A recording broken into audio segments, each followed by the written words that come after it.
हिंदवी स्वराज्याचे संस्थापक राजे छत्रपती शिवराय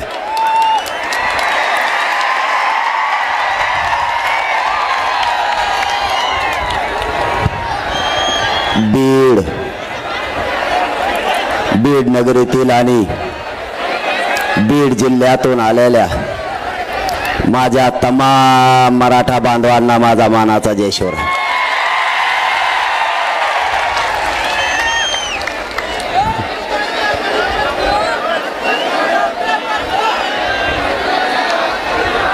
आपण नजर पुरत नाही इथपर्यंत विराट संख्येनं हे उसळलेलं मराठ्यांचं बीड जिल्ह्यातलं वादळ हे मराठे जमलेत। हा आलेला बीड जिल्ह्यातल्या मराठ्यांचा एकजुटीचा महाप्रलय, हा महाप्रलय बघूनच येवल्याच्या एडपणाला संडास लागल्याशिवाय आता राहत नाही। आपण इतक्या विराट ताकदीने जमलात, त्यामुळे मी माझ्या मायबाप बीड जिल्ह्यातल्या मराठा समाजाच्या चरणी मनापासून नतमस्तक होतो।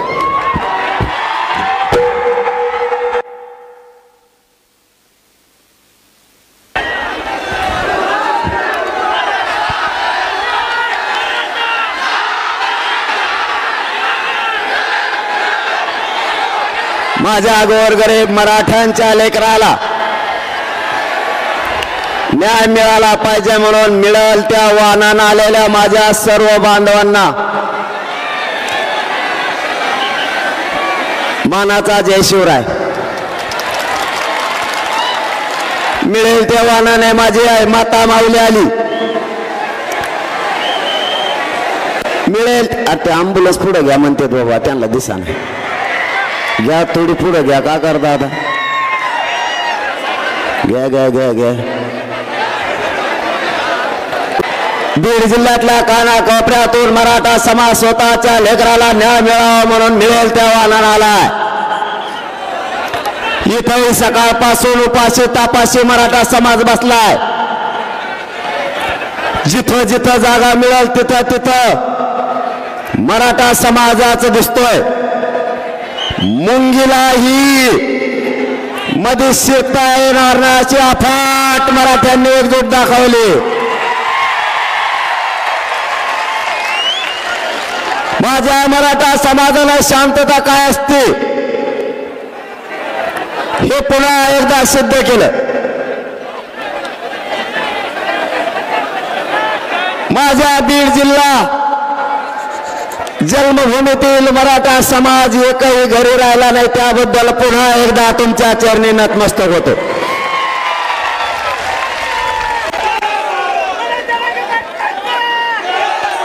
इतका वेळचे आपण बसलेला असताना आपण पाणी प्यायला सुद्धा जात नाहीत,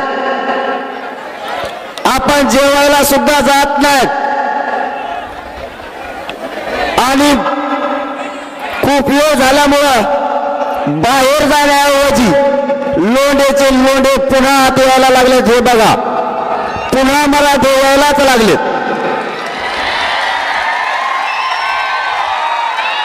एकही मराठा जागा सोडायला तयार नाही।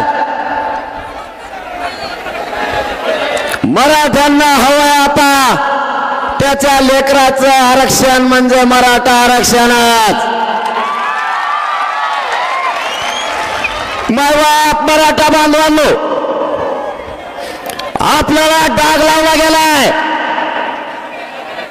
मागची बंद करता कर तुम्ही, यार त्यांना आवाज आहे ना म्हणतात काहीतरी बघाय बाबा। कुठे गेला मला तर काहीच दिसत ना। अरे ते मागचे बंगून राहिलं भाऊ माझ्या नावाने, त्यांचं बघ काहीतरी लवकर। ज्यांना दिसत नाही त्यांनी फक्त बघा। आरक्षण कसं आणायचं ते, आणि मराठे कसे आरक्षण आणते तुम्ही नुसतं बघा म्हणा। आता ज्यांना आवाज येत नाही ना, ज्यांना तुम्हाला दिसत नाही नका दिसून देऊ, आवाज येत असेल ना मग फजिती करायचं मागत का तुम्ही? आवाज कसं काय येणार त्यांना? नाही म्हणते ते काय खोटं बोलते. एक तर आरक्षण नाही, खोटं कसं काय बोलते? जेवढा येतं तेवढा आहे का? मग काय करता आता? एखादी सांगा मी तुम्हाला. मायबाप मराठ्यांना आपल्याला अर्ध्या घंट्यात सगळा विषय मांडायचा आहे. कोणीही आपली जागा सोडू नका. आणि जागा सोडणारा बीड जिल्ह्यातला मराठा अजिबात नाही. आपल्याला डाग लावला गेला. शांततेने असणाऱ्या मराठा समाजाला डाग लावला. कोणी म्हणतं आमचे घर जाळले, कोणी म्हणतं आमचं हॉटेल जाळलं. आमच्यावर खोटा डाग लावलाय. यांनी यांचेच हॉटेल जाळले आणि निष्पाप माझे गोरगरीब मराठ्यांचे बांधव तुम्ही गुतवले. पण भेणार तो मराठा कसला? आणि त्यातले त्यात बीड जिल्ह्यातला.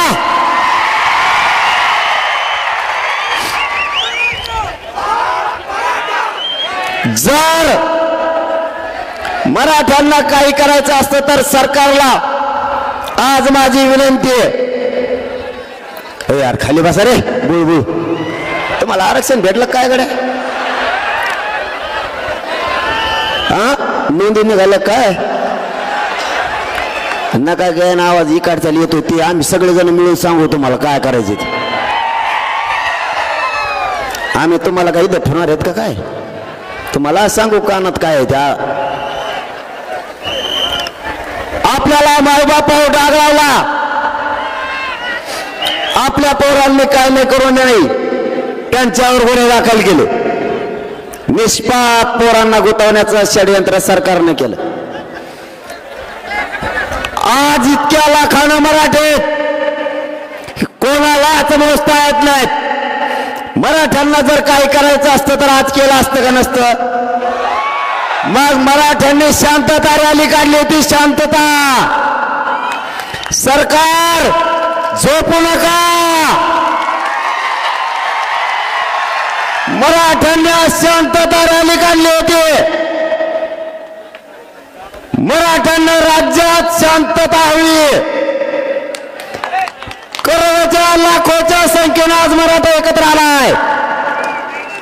शांततेत शहरात गेला आणि शांततेत मैदानात आलाय. विनाकारण त्याला डाग लावू नका. आणि हाच मराठा या राज्याला शांतीचा संदेश देण्यासाठी लाखोच्या संख्येने एकत्र येऊन शांतता रॅली केली. हे कधीच कोणाची जाळपोळ नाही करू शकत. हे कधीच कोणाच्या घरावर नाही जाऊ शकत. यांचे येणेच फोडिले रे. हे लंगुत आमच्या गोरगरिबात नाव घेतले. यांनातलं कंडे यांचं सुरू केलं. येईन ते येवल्याचं येडपट येडपट सगळ्या दुनियाचं भाव चाळलेलं तिकडून आलं आणि त्याच्यात पाहुण्याचं त्यानेच हाटल जाळीले. नाव आमच्या पोराचं घेत आहे बधीर सगळ्या दुनियाचं. आणि त्याच ऐकत आहे सरकार. हे त्याला दिसाना निसाना ते तर पिशीच घेऊन येत आहे सध्या. बाजाराची पिशी त्याच्यात कागद आहेत. बघा बघा मला कशा शिव्या देतात. कशाला बोलवतो रे? मग कशाला मराठीचा वाटा जातो? पिशा घेतल्यात काही दिवसाने तुटलेल्या चपला केळाचे सालपटे तो ह्याजवळच घेणार. तू थांब थोडं. तुला म्हणलं होतं नादी लागू नको. मी लई नमुना बेकारी.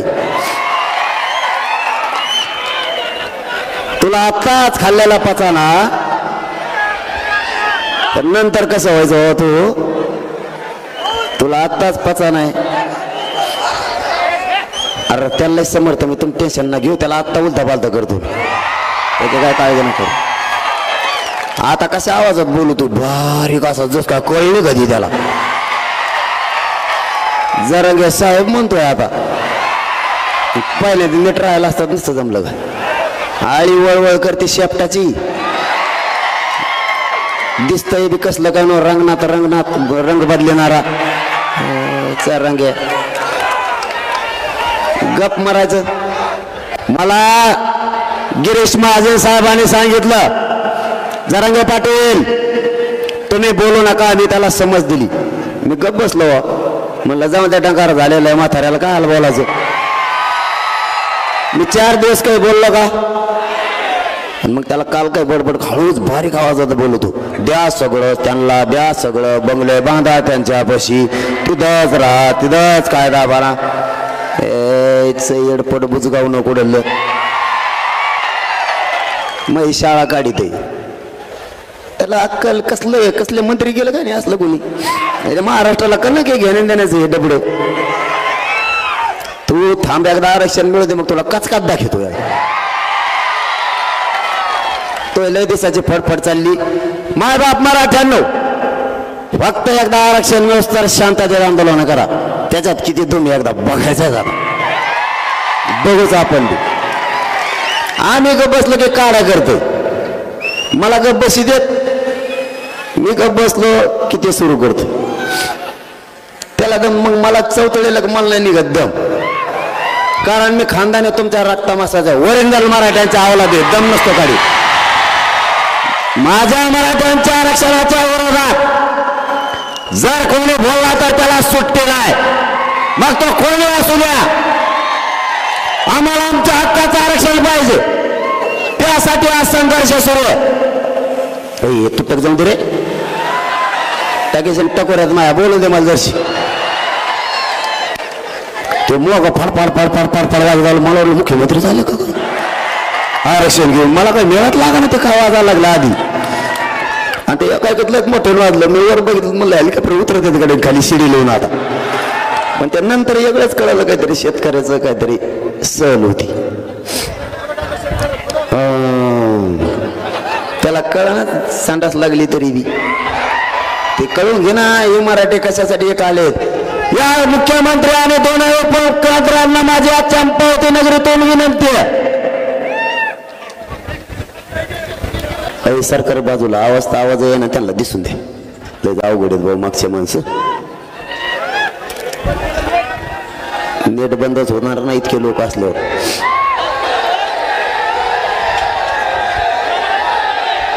काय झालं हा.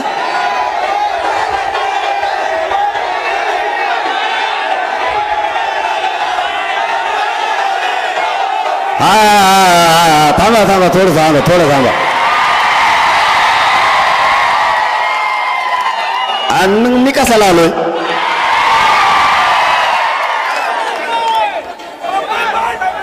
दोनही मुख्यमंत्री आणि 2 उपमुख्यमंत्र्यांना विनंती या चंपावती नगरीतून. इथं 1 वर्षाचे लेकरं सुद्धा मांडीवर घेऊन माता मावल्या बसल्यात. इथं 70 ते 90 वर्षाचे आजोबा आणि आजी सुद्धा बसली. आमची सगळ्यांची योजना एकच आहे. मराठ्यांच्या लेकराला आता आरक्षण मिळवून द्यायचं. त्याशिवाय मागे हटायचं नाही. सरकारने शांतपणाची भूमिका घ्या.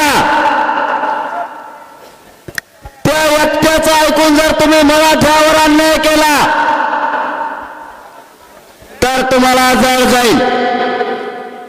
त्याचं ऐकू नका. असा उद्देश दिसायला लागलाय. देशातले जेवढे राज्य त्या राज्यातली मोठी जात संपवण्याचा तुम्ही घाट घातला असा अंदाज दिसायला लागलाय. पण शेवटी एकदा जर मोठा सगळा समुदाय खवळला शांततेत काय होईना तुमचा सुपडा साफ झाला म्हणून समजा.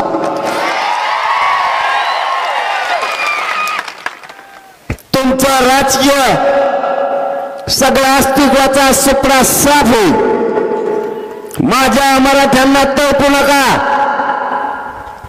नवीन पद्धत राबवू नका. तुम्ही एकदा प्रयोग केलाय. तुम्हाला आतापर्यंत तुम्ही केलेल्या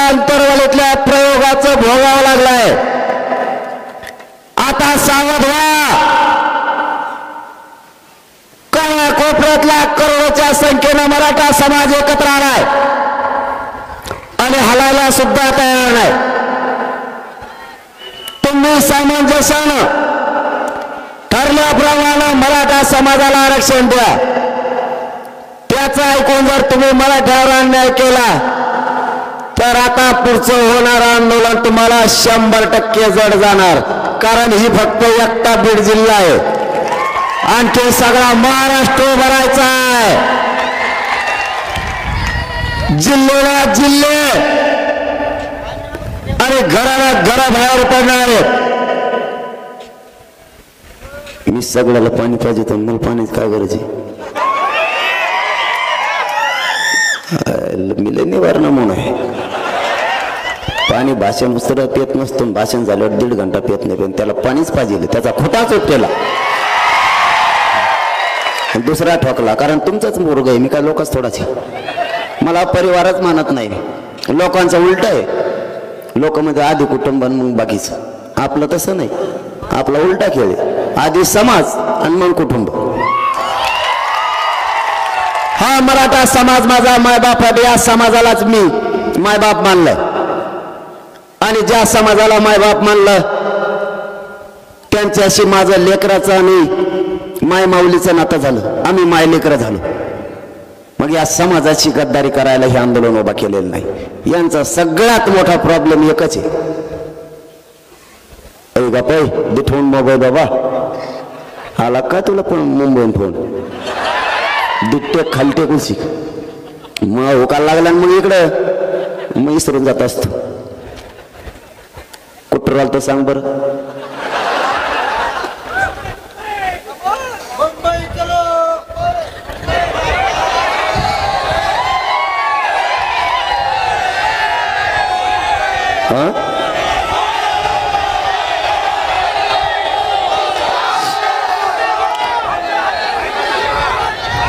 या महाराष्ट्रातल्या मराठा समाजाला परिवार मानलं आणि या समाजासाठी पूर्ण जीवनच अर्पण केलंय. ही तर एक त्या बीड जिल्ह्याची ताकद आहे. तरी अर्धे आम्ही घरी ठेवलेत. तिथले काम सांभाळायला पुरे जर आले ना आम्हाला 7-8 चेक करावं लागत. महाराष्ट्रातल्या कानाकोपऱ्यातून मराठा समाज आंदोलनात सहभागी झालाय. माय बापा तुम्हाला शब्द देतोय, तुमची एकजुटीची ताकद मी जिवंत आहे तोपर्यंत व्हायला नाही जाऊन देणार. यांचा प्रॉब्लेमच ते मी यांना मॅनेज होत नाही. सगळ्यात मोठा प्रॉब्लेम असेल तर ते. कारण काय झालंय मन पैशात जमत नाही, पदाचं मोह जमत नाही आणि इंग्लिशचं मोह तर कदर झालाय पुरा जमतच नाही. आयला ते म्हणतात मग हे जमत नाही म्हणलं तर मग आरक्षणच द्यावं लागत. काय चुकीचं करतोय मी काय चुकीचं केलं? मी खाऊन जगण्यासाठी नाही आलो.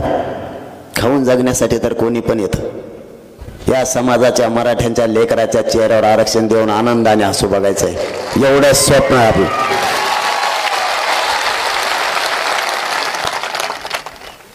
मी काय चूक केली? माझ्या मराठा समाजानं आरक्षणाची मागणी केली. दशक व्हायला गेले. पिढ्याना पिढ्या बर्बाद झाल्या. आई बापानं लेकरं शिकायचे आणि स्वप्न बघायचं माझा लेकरं सुद्धा अधिकारी होईल आणि माझ्या वाट्याला आलेलं कष्ट कमी होईल. वेळ प्रसंगी बापानं कर्ज काढायचं पण मुलं शिकवायचे. पैसे कमीच पडले तर आईला स्वतःच्या अंगावरचं सोनंही मोडायचं पण लेकरं शिकवायचे. तिचं स्वप्न होतं माझं लेकरं मोठं होईल आणि हे लेकरं मोठं झाल्याच्या नंतर माझ्या वाट्याला आलेले काबड कष्ट कमी होते. पण आरक्षणाने घात केला आणि 1% हुकलेलं लेकरं घरापर्यंत रडत यायला लागलं. दोघांच्या आई स्वप्नाची राखण झाली. दोघांचं भविष्य उद्ध्वस्त झालं. मायबापाओ आता सावध व्हा. एवढी संधी मराठ्यांना आरक्षण मिळवण्याची, या संधीचं सोनं करा. आपल्याला आरक्षण 100% मिळते, त्याच्यात काळजी करायचं कारण नाही. देव जर झाला तर मराठ्यांना ओबीसीत आरक्षण मिळणार आणि तेच आपण घेणार. आपल्या नोंदी सापडल्यात. मी माझ्या गोरगरीब मराठा समाजाच्या आरक्षणाची मागणी केली. मायबाप मराठ्यांना ते मला काय म्हणायला लागले माहिती आहे तुम्हाला? मला ते शत्रू मानायला लागले, मला दुश्मन समजायला लागले. मायबापावर मी काय चूक केली? माझ्या गोरगरीब मराठ्यांच्या पोरांच्या वेदना मानल्या, माझ्या गोरगरीब समाजाच्या आरक्षणामुळे होणारे त्रास मानला. पोरांच्या आत्महत्या व्हायला लागल्यात. कालच आपल्या बीडचा भूमिपुत्र मनुकोर भाऊ सिंगल यांचं बलिदान याच मराठा आरक्षणासाठी गेलं. कवर झोपता सरकार आमच्या लेकरांचे मुर्दे पडायला लागलेत. बीड जिल्ह्याच्या बलिदानासह या राज्यातलं एकही बलिदान मायबापा एकही वेळाला जाऊ द्यायचं नाही. सरकार श्वास घेत आहे. सरकार मराठ्यांचा अपमान करत आहे. सरकार मराठा समाजाची फसवणूक करत आहे. मराठ्यांच्या जेव्हा सत्तेच्या गाद्या मिळवायच्या आणि गादी मिळाल्यावर त्याचा लाभ या छगन भुजबळासारख्या द्यायचा.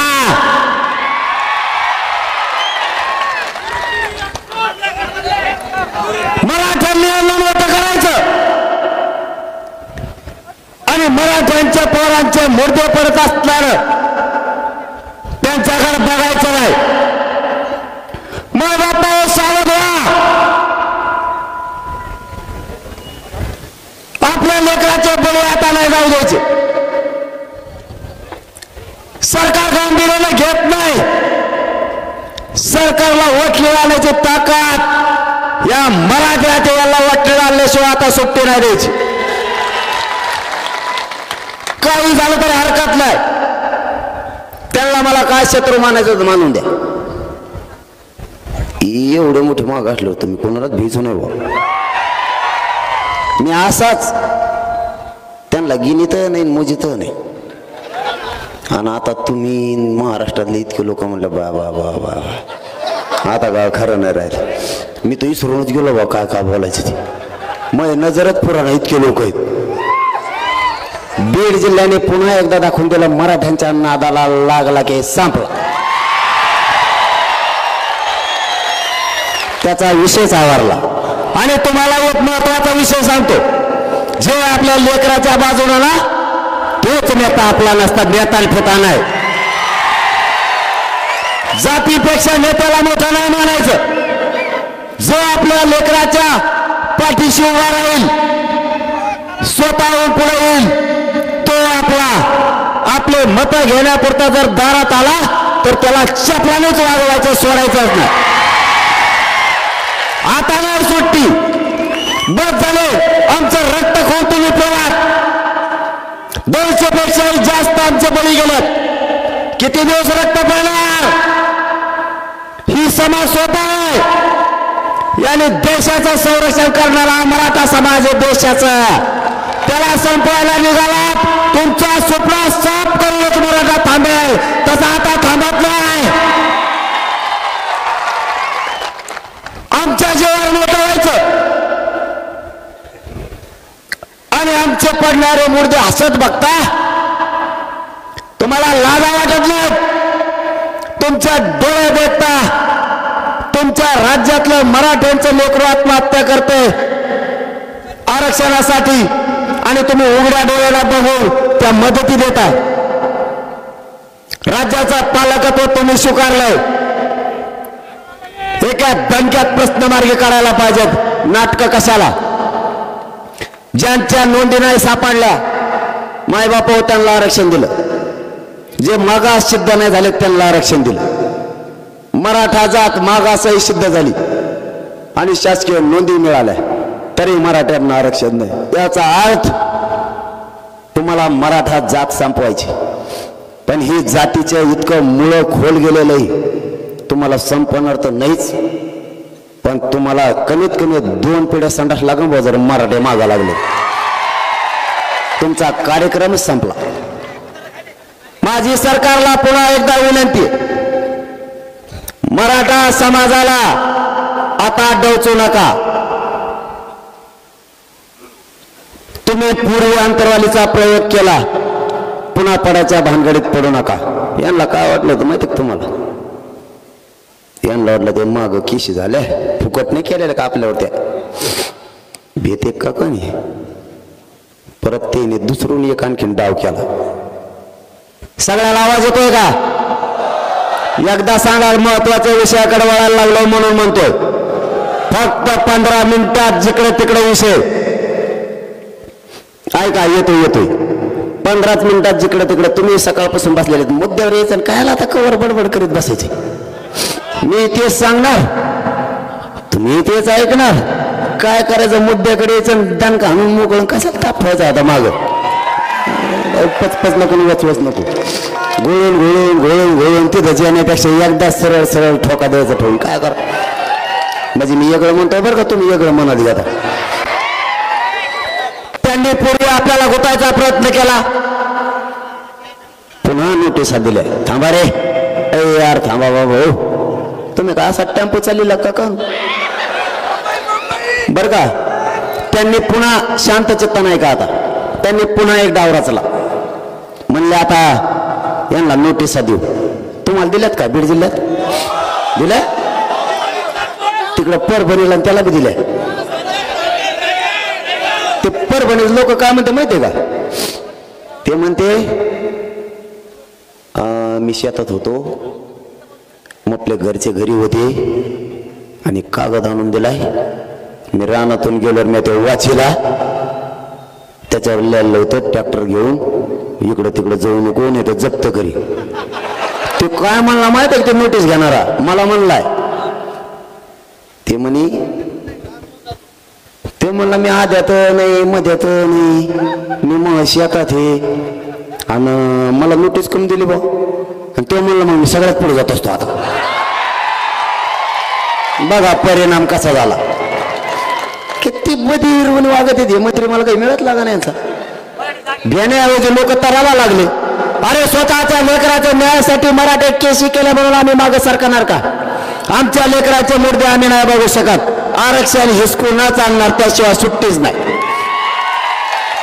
मराठा बांधवांना विनंती आहे, तुम्ही मला 17 तारखेला शब्द दिलाय, महाराष्ट्रातल्या मराठ्यानं आंदोलन करायचं, पण शांततेच्या आंदोलनात प्रचंड ताकद आहे, प्रचंड।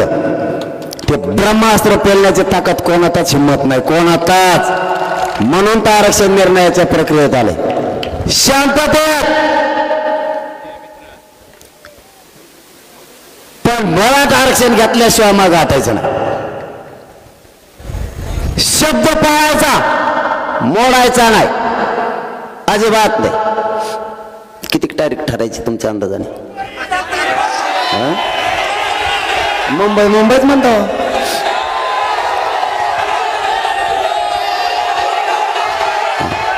नाही नाही असं नाही, असं नाही, मग नाही याला काय अर्थ आहे मग? अरे बाबा हा, पण याला काय अर्थ आहे का थोडं?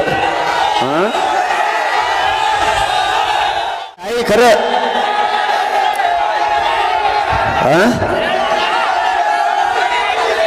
अच्छा अच्छा, हा कळले, थांबा आता गप्प बस, कळलं ना तुम्हाला? वाटतं मी बी लय नमुना शान आहे नाही का काय? मग मी बी आहेच ना, असं कसं? हे बघा, मी माझ्या जातीकडून आहे, प्रामाणिकपणा सांगतो, आम्हाला हौस नाहीये कुठं जाण्याची येण्याची, किंवा मूर्ख नाही येत आम्ही मराठा समाज। आम्ही उठलो आणि काहीतरी जनभाव नाही म्हणून कुणीकडे बी निघालो, याच्यातला मराठा समाज नाही आम्ही। परंतु आम्ही सहन तरी करायचं किती दिवस, याला काही मर्यादा आहे। तुम्ही माझ्याकडून 3 महिन्याचा वेळ घेतला, नंतर 40 दिवसाचा घेतला, पुन्हा आता 2 महिन्याचा घेतला 24 डिसेंबर पर्यंत. तुम्ही किती दिवस माझ्या मराठा समाजाला मूर्ख समजणार आहे? आम्हाला काहीतरी मर्यादा आहे, आम्हाला काहीतरी भावना पण आहेत, आमच्या लेकराला काहीतरी त्रास. मग आता आम्ही तरी किती दिवस दम काढणार? आम्हाला सुद्धा मर्यादा आहे. मला असं वाटतं आपण सगळे काय म्हणू त्याला, हा ना, पुढं तर बोलणं द्या ना तुम्हाला, मला पुढं तर बोलून द्या ना. हा ते का व्हाय ना, पण मला असं वाटतं आपले सध्या अरे मला बोलून द्या ना. मग आपण पुढच्या आंदोलनाची दिशा ठरायची का? मग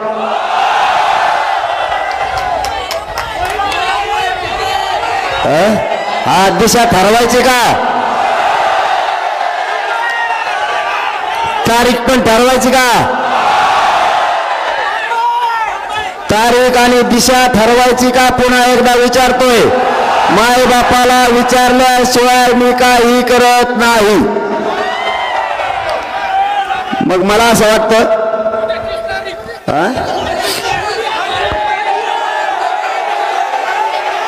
नाही नाही नाही, इतक्या जवळ आहे का? अरे हा मग लढायचं ना, मग जिंकून सुद्धा यायचं असं नाही. मग हा उठलं की पळायला असं नाही. मग गाफील वागायचं नाही. गाफील आणि घात होतो समाजाचा आणि स्वतःच्या आत्मविश्वासाचा सुद्धा. अजिबात असलं नाही वागायचं. मग मी तुमचाच पोरग आहे, फक्त डाव टाकले म्हणून इथपर्यंत यशस्वी झालंय. फक्त डाव टाकले, ताकद नाही माझ्या अंगात, फक्त बुद्धी वापरली आणि त्याला जोड तुमच्या शक्तीची आहे म्हणून यशस्वी झालंय. गडबड गोंधळात माणूस फसतो. माग पुढं बघून चालायचं. काटा आहे का? चिखल आहे का? पाय टाकायचा का? फसत नाही. आणि जेव्हा माणूस फसत नाही तेव्हा जिंदगीत कधीच अपयशी होत नाही. कधीच. तयारीला लागा, तयारीला लागा. तुम्ही 15 म्हणलात पण 15 नाही. त्याचं कारण बी सांगतो. बघा आपलं सगळं खरं असतं. कारण असे 18 त्यांनी काय डाव टाकला माहिती का तुम्हाला? थांबा ना, त्यांनी काय डाव टाकला माहिती का तुम्हाला? तुम्हाला माहित नसला तर ऐका काय डाव टाकला. त्यांनी आपल्याला नोटिसा दिल्या आणि त्या मुंबईला 144 लागू केला. किती तारखेपर्यंत? 18 पर्यंत. चला 20 जानेवारी मुंबई आमरण उपोषणाला. आमरण उपोषण मनोज जरांगे मुंबईतल्या आझाद मैदानावर 20 तारखेला करणार. त्याला भेटायला मराठे येणार. आम्ही भेटायला नाही यायचं का? भेटायला येणार नाही का? तुम्ही मला भेटायला कस काय येऊ नका म्हणणार? तुम्ही ट्रॅक्टर दाबून ठेवता. मराठ्यांना दाबणं सोपं नाही भाऊ. आरक्षण पाहिजे, मोकळं माघारी येत न जाता. मला एक सांगा, तुम्हाला तारीख पटली का? निवेदनाला टाइम पाहिजे. सगळ्यांनी मनापासून शेवटपर्यंत हातवर करा, नाही तर बदलायला. शेवटच्या टोकापर्यंत, शेवटच्या टोकापर्यंत 20 जानेवारी रोडवर बसलेले हवेवरचे सगळ्यांना तारीख 20 जानेवारी सगळ्यांना मान्य आहे का?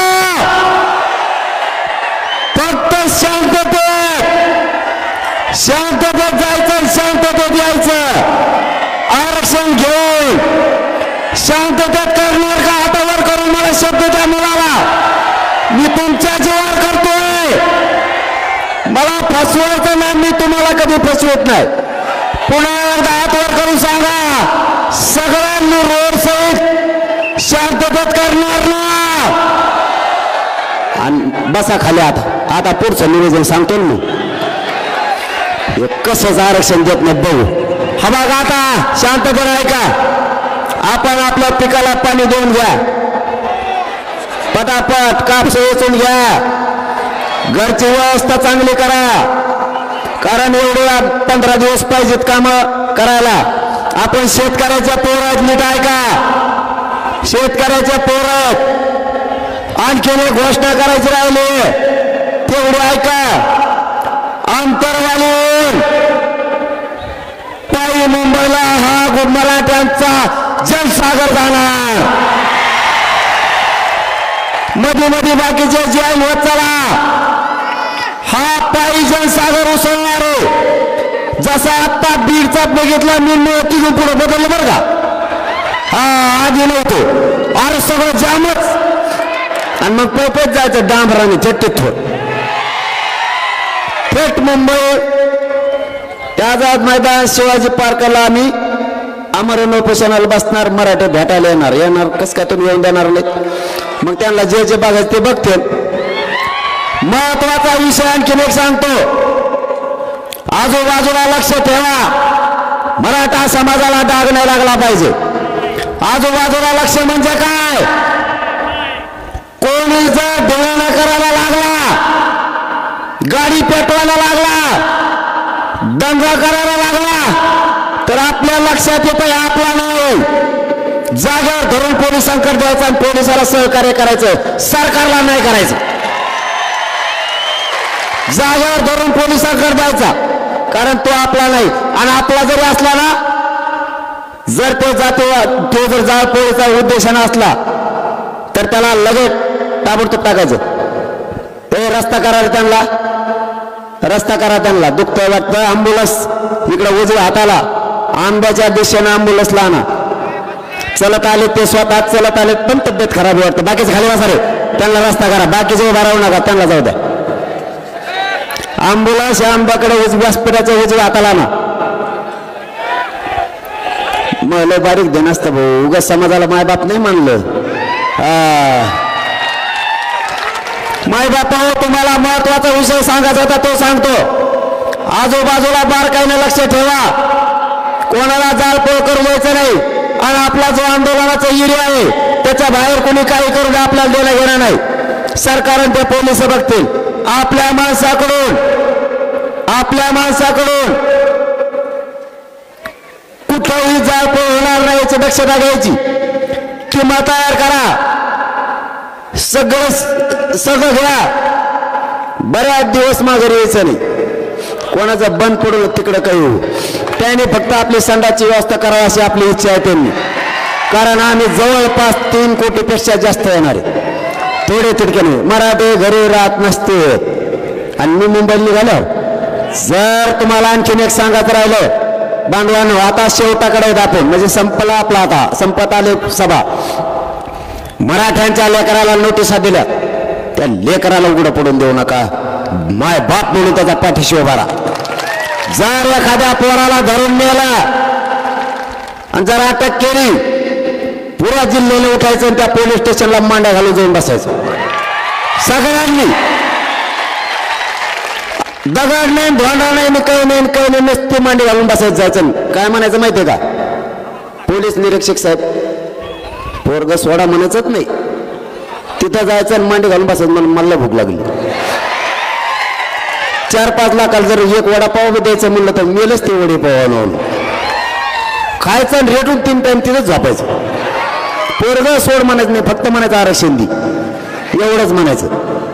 हे आपल्याला खेटा ठरवलं यांनी.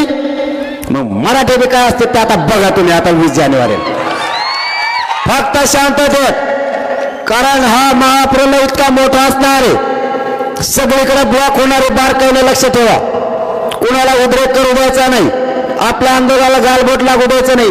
पण आरक्षण घेतल्याशिवाय माघारी फिरायचं नक्की.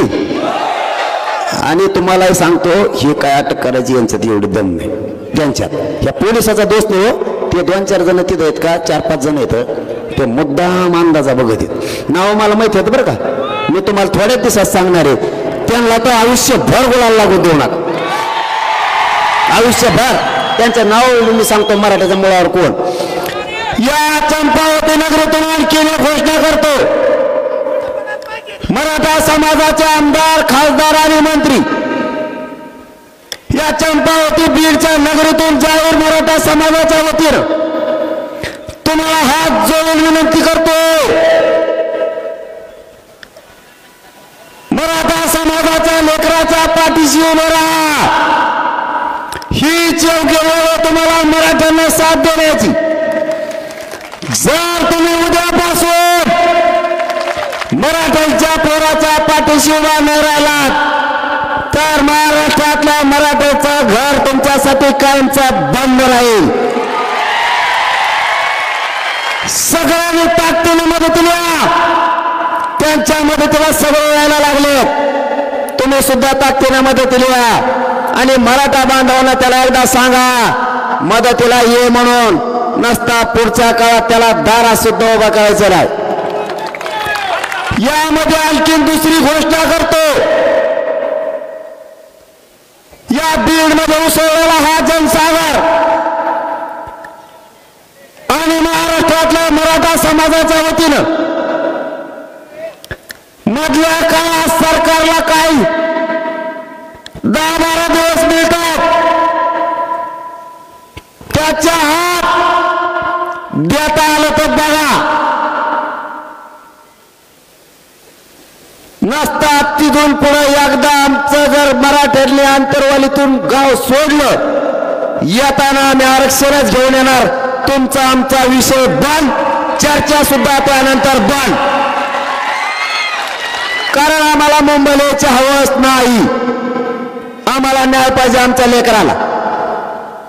जर तुम्ही त्याच्या हात आता नाही दिलं तर इतक्या खुट्या मारणार मराठी की तुम्हाला आयुष्यभर खुट्या उपटणार नाहीत. आम्ही तर सगळे उपटून फेकले जात. मला पुन्हा एकदा सांगा, तारखेवर तुम्ही समाधानी आहात का?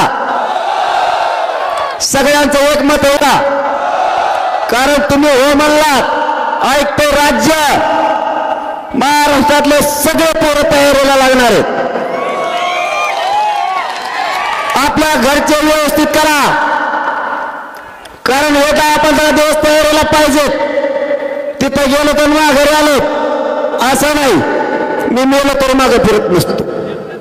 आता नाही माई बापा हो, मार्ग सांगतो ना, दमत नाही वाजायला जाऊ गड खेळ हो, दमच धरीत नाही, दोनशे कवी दम निघतच नाही त्यांना, असे तरतराच करते ते. आणखीन एक या बीड नगरीतून सांगतो, कोणीही मराठा आरक्षणाच्या मध्ये खोडा घालायचा नाही. कोणताही पक्ष संघटना यांनी मराठ्यांच्या परस्पर बैठका घ्यायच्या नाही. तुम्हाला हे मान्य आहे का? मराठ्यांच्या परस्पर नाही, आमच्या बैठका इथं चला. त्या मराठ्यांचा पवित्र व्यासपीठ, याच्यावर ओपन बोलायचं, बेताडा फेताडाचा हात नाही. कोणी स्टंटबाजी करून मधल्या काळात आंदोलन सुद्धा नाही करायचं. कोणीच मराठ्यांच्या संघ चला, मराठ्यांच्या सोबत चला, वेगळे पण दाखवू नका. तुम्हाला काय सिद्ध करायचं 2-4 टकूचे घेऊन? माझ्या बाप दादा मराठ्यांच्या पोराचं वाटोळ झालंय. आता तुमचं नाटक सगळ्यांनी बंद करा. मराठ्यांचं कल्याण करू लागा, मराठ्यांच्या सोबत राहा. इथं कोणी नेता फिता नाही आणि कोणी नेतृत्व नाही. मी बी मला मानत नाही. नसतात मग हवात उडाला असतो नसतो. मॅनेज फिनेजला माझ्याकडे येत नाही, ते लय टेन्शन घेतात फुल. आता फुल टेन्शन आलं असं त्यांना, फुल तारीख केली म्हणलं मग बा म्हणतात लयच बेकार केला कार्यक्रम आता. आणि मी एकदा मुंबईला जाईल म्हणलं ना, तुम्ही माझे मायबाप आहेत, मी तुमचा पोरग आहे, शब्द बदलतो का मग? आता 20 ठरली म्हणजे ते रोड आता पुशिलेच म्हणायचे सगळे, दाना दाना दाना दाना दाना दाना. फक्त शांततेत काना निघायचं. कारण आपल्याला काय करायचंय ते सांगतो. हे बघा, आणखीन प्रामाणिकपणा आहे आपल्या डोक्यात. नाही मार्ग 2-3 दिवस सांगून आता ते शोधा लागेल, कुंकडून जायचं, कसं जायचं, कोणत्या बाजूने गेल्यावर जास्त बघायला मिळतात. कुंकडच्या बाजूने गेल्यानंतर खूप छान दिसतं, ह्या बाजूने गेल्यावर खराब दिसतं, तिकडून नको. इकडच्या बाजूने गेल्यानंतर खूप सुसज्ज आहे, ती बैल बघायचं आपल्याला. ते नाही का ते लयच पळतो लयच बेकार दिसतो, कसला काय त्याला आपण बघू नाही का? मग आम्हाला उपोषण करू नये का मुंबईत सांगा बरं? हा मग उपोषण मुंबईत करून द्यायचं नाही का आम्हाला तुम्हाला? मग आणि हे लोक भेटायला येते ना, आता मग त्याला येऊ नका म्हणता का? मी काही वाईट डिसिजन घेतलं का? माझ्या मराठा समाजानं कायद्याच्या अधीन राहून आमरण उपोषण मराठ्याचं सुरू. तुम्ही कस काय करू नको म्हणतो. आणि मला तिथं भेटायला आल्यावर मला दुखायला लागलं. मला बघायला मग आपले मायबाप समाज पाहिजे, ते बघायला येणार ना. मग ट्रॅक्टरने येऊ दे नाही तर रिक्षाने येऊ दे, तुला काय करायचं रे? आणि तू आडे वरते तर ट्रॅक्टर, तू दुसरं ट्रॅक्टरच आडे. मग सांगतो तुला आडे होती ट्रॅक्टर कसं आडी होती ती. ट्रॅक्टर आडीतो म्हणजे ट्रॅक्टर आमचं, डिझेल आमचं, फजिती आमची होणार, डिझेल आम्ही टाकणार, उपाशी मारणार आम्ही. तू आमचं ट्रॅक्टर आडणार येवर तू आडायला. त्याला काय करा, त्याला हाणायचं मारायचं नाही. हा त्याला ट्रॅक्टर टाकायचं आंदोलन आणायचं आपल्या गोडीत. त्याला भाकर फिकर बी खाऊ घालायची. खा म्हणायचं बेसन भाकर द्या, फक्त कांदा देऊ नका. कांदे खायला ते येवल्याचं एअरपोर्ट राहून द्या. असंच भंगार सगळ्या दुनियाचं माया नादी लागत आहे. आता बघत होतो ऐकड मजा बडबड. मी झरंगे पाटलाला काय करणार आहे? पाठिंबा देतो. काय देतो रे? पाठिंबा देतो. बुजगावनं कुडलं हे कसलं हे भंगार सगळ्या दुनियाचं. मी गप बसलो होतो ना, काही नादी लागायची गरज आहे का? ज्ञान देण्याचं आज काय कालकल असं त्याच्या पोटात आळी वाळ वाळ वाळ वाळ वाळ वाळ वाळ वाळ करते. आभाळ आलं का त्याचं फुरतं डोक आणि त्याला नाही पचत खाल्लेलं ती बसला का उठतच नाही असं त्याचे लोक सांगत येत. मराठ्याच्या नादी लागल्यावर कायमचं त्याच्यातच बसा लागत. शहाणा होय, आमच्यापासून लांब जाय. मराठ्यांचा नाद करू नको. एकट्या बीड जिल्ह्यानं अख्खा महाराष्ट्र ढवळून काढला. एकट्या बीड जिल्ह्यात तो आमच्या नादी लागू नको. जाहीरपणानं सांगतो, 20 जानेवारीची तयारी करा, पण शांततेची. आपण कायदेशीर मार्गाने उपोषण करू, पण कोण कुठे बसेल आम्हाला माहित नाही. रोड मोकळे ठेवा, बसायची व्यवस्था राहून द्या. नसेल तर आमच्या धोरणाने आम्ही बसू. पण जाहीर सांगतो, मराठे जर मुंबईकडे कूच केली, मराठे जर मुंबईकडे निघाले, तर या मराठ्यांचा निघालेला विराट समुदाय हा माघारी न फिरणार, आरक्षण घेऊनच माघारी फिरणार. कोणाला अडवायचं ते आता आरक्षण घेतल्याशिवाय सुट्टी नाही. आता देव जरी आला तरी मराठ्यांना आरक्षण द्यायचं. मराठे दंड थोपटून तयार आहेत. मराठ्यांनी फक्त शांततेत चला. तुमच्या शांततेचं नुसतं धूळ जरी उडाली तरी सरकार मुंबईत सुद्धा राहणार नाही. सगळं आपण आपल्या गावाकडे येणार. फक्त तुम्ही शांततेत चला. माझी सगळ्याला विनंती आहे, शांततेत आंदोलन करा. आणि आता मावशी होत तुम्हाला कामी. तुम्हाला आवाज येतो का नाही? आता तुमच्याकडे बी काम आहे. आम्हाला जर उली तिले त्रास दिला आणि तिकडं वा वा वा वा वा वा तुम्ही घरी या. भांडणं कसा खेळायचं तुम्ही? नळावर भांडण हानीन, भांडच हानीन म्हणते. आम्ही तुमचे पोरं तिकडे येत. आता मथुरा बी जाणार आहे तुमचं आता तिकडं आम्ही संगच. आणि मथुराला बी नेणार आहेत. आता तुम्ही जर तिकडं पोराला काही काही धक्का लावत ते लावू शकत नाहीत आता. कारण 5 कोटीच्या नादी 6 कोटीच्या नादी लागणं मग तर इटा राहायच्या नाही. त्याच्यामुळे ते काय भानगडीत पडायचं नाही. पण पडले कदाचित तर का करायचं? आमदाराच्या आणि मंत्र्याच्याच घरी जाऊन बसा. तुम्ही सगळ्या मेल्या म्हणा. तू काय आला चप्पल काढता का नाही? आमचे पोराला तिकडे त्रास द्यायला लावतो आणि तू इथं राहतो. तेव्हा आसामलाच गेला पाहिजे, मध्ये राहिलाच नाही पाहिजे. तुम्ही इकडची बाजू सांभाळा आणि तिकडची बाजू सांभाळतो. लढाईत जिंकायचं यावेळेस. आता कस काय पोराचं वाटोळ करतात बघूच. आता यांच्याकडे किती बळ एकदा मराठ्याला बघायचं. आता काढून द्यायला बाहेर.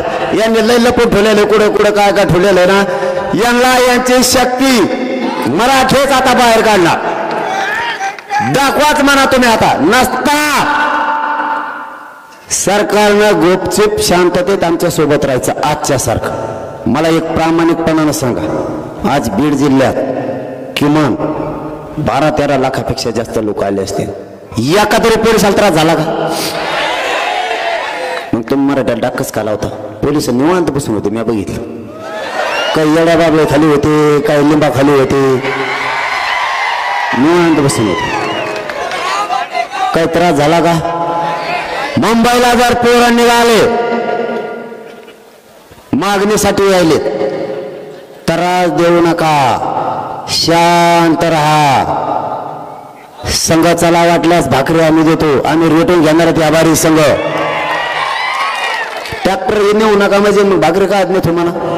तो आज घरी जेव म्हणून ना, ट्रॅक्टर नेऊ नका, त्याच्यात तिथे जाऊन द्या आपला मोर्चा मुंबईत घाल म्हणा खाऊ आम्हाला. आता चाल, मी तर उपाशीच आहे, मी तर उपोषणच करणार आहे, कारण त्याच्याशिवाय ठेपायला नाही. गनिमी गाव करायला आपल्या संघ, आपल्याला काय तर गनिमी गाव करावं लागू का नाही? तरी आतलं काही सांगितलं नाही मी त्यांना, आणखी मी आतलं सांगत नसतो.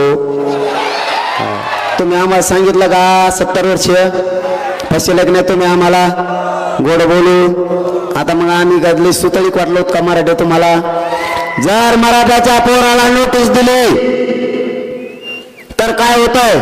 जर बाप म्हणला ना पोराला, तू आज लग्नाला जाऊ नको, शेतात जाय, हे काय करतं? बैल घेतं शेतात जातो, वसावसान लग्नाला जातं. ते म्हणतो आमचा नाम्या तिकडे दिसत नव्हता, कसं काय लग्नात आला?